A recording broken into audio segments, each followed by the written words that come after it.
और कोनो चिंता फिकिर है ही नहीं कि को खाइस कि नहीं खाइस। हे उठो, ये बताओ आज खाना पीना मिली कि ना मिली? परी हो आराम से। अम्मा यार तुम्हारी आदत खराब है, जब हम सोवे जाए तब ही तुम्हें भूख लागत, तब ही तुम्हें प्यास लागत है। अरे ले ले जाए कहू से का घर में हम ही ननका अकेले, जब जाए तब सोवे जाए तो खुपड़ी खाए रहती जौन है। और कैसे ले ले जा बताओ, कहू तो घर में नहीं ने तुम ही न सो रहू हवे। एक जनी और तो है घर में, का हम ही ननका जाओ उनसे ले ले जाके नहीं हमारे पीछे पड़ी रहती हैं।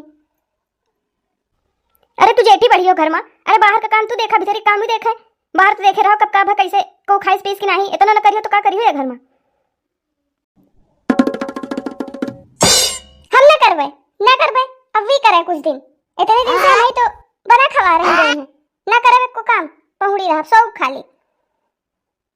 अच्छा तो भाई है चकला की अम्मा जबान लड़ावे हमसे। कब अम्मा का है तेज तेज बोल रहे हो का भी गो ई बतावा आज खाना पीना मिले कि ना मिले? जाए हम पर्स ले जाए, दीदी जनी है पता नहीं काहे बरे हैं।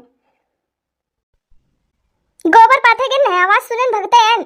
अब का बताइए अम्मा, तो दिन भर फैशन में चूर रहती, कोनो काम से मतलब नहीं रहत। देखो छुटका, तुम छोटी हो तो छोटी की तरह रहो।